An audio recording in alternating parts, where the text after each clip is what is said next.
Apa kabar sahabat seiman? Selamat datang di Infus Islam. Assalamualaikum warahmatullahi wabarakatuh. Sahabat seiman, dalam Islam, santet adalah perbuatan sihir yang dilarang dan termasuk dosa besar. Santet juga dikategorikan sebagai musyrik. Santet adalah bagian dari ilmu hitam yang diyakini masih ada keberadaannya. Santet dilakukan dengan cara memasukkan benda-benda ke dalam tubuh korban dengan bantuan makhluk gaib seperti jin dan setan. Sahabat seiman, tujuan pelaku santet biasanya adalah untuk menyakiti bahkan merusak. Dalam Islam, santet dihukumi sebagai dosa besar yang berujung pada kesyirikan.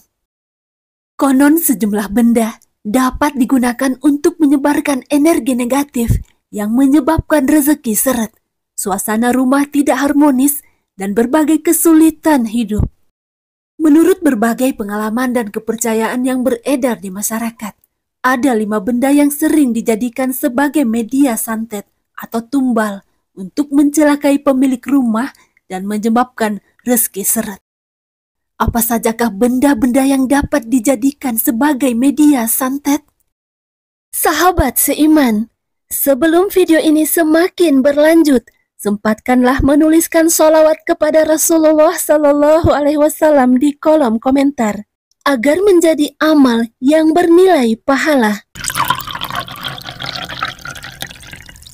Sahabat seiman, mari bersama syiarkan Islam dan jadilah subscriber channel ini. Jika video ini bermanfaat, kabarkan kepada temanmu. Jika video ini tidak bermanfaat, kabarkan kepadaku. Sahabat seiman, berikut ulasan mengenai 5 benda tersebut dan dampak negatif yang konon bisa ditimbulkan. 1. Kain mori. Kain mori adalah kain putih polos yang biasa digunakan untuk membatik atau sebagai pembungkus jenazah. Dalam praktek santet, kain mori seringkali diikat seperti pocong dan diletakkan di pekarangan atau di dalam rumah target. Dampaknya, penghuni rumah bisa mengalami gangguan kesehatan seperti sakit pada kaki yang terasa diikat hingga kelumpuhan. Jika kain ini ditemukan, sebaiknya segera dimusnahkan dengan cara dibakar atau dibuang ke sungai. 2. Bunga. Biasanya media santet dengan menggunakan bunga banyak dilakukan untuk kepentingan ilmu hitam dan sihir. Maka jika di halaman rumah terdapat bunga yang tidak tahu dari mana asalnya, alangkah baiknya langsung dibersihkan atau dibuang. Karena bisa jadi hal tersebut merupakan kiriman santet dari orang yang tidak dikenal. 3. Pecahan beling atau paku. Dukun sering menggunakan pecahan beling atau paku yang telah diberi mantra sebagai media tumbal. Benda ini biasanya disembunyikan di dalam rumah. Sahabat seiman, tanda-tanda yang muncul jika media ini ada di rumah adalah anggota keluarga yang sering mengalami sakit kepala, kesulitan berjalan, hingga kelumpuhan. Biasanya media ini digunakan oleh pesaing bisnis atau orang yang iri dengan rezeki pemilik rumah. Untuk menghilangkan pengaruhnya, benda ini harus segera dicari dan dimusnahkan. 4. Tanah kuburan. Sahabat seiman, tanah dari kuburan adalah salah satu media tumbal yang paling kuat dan berbahaya. Khususnya tanah dari kuburan orang yang meninggal dengan cara yang tidak wajar, seperti bunuh diri atau kecelakaan. Energi negatif dari tanah ini dapat menyebabkan suasana rumah menjadi sangat panas. Sering terjadi pertengkaran, gangguan kesehatan, hingga penampakan makhluk halus.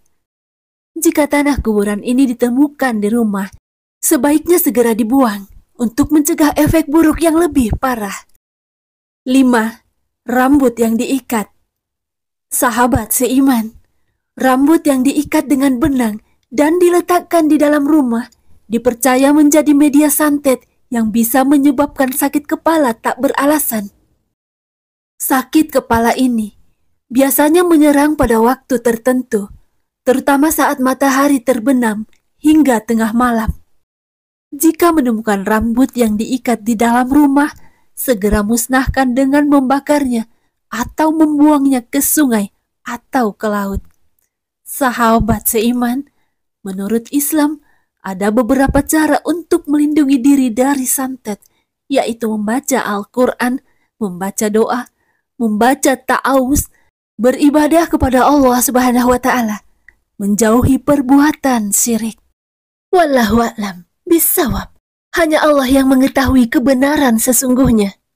Demikian yang dapat kami bagikan. Semoga bermanfaat. Assalamualaikum warahmatullahi wabarakatuh.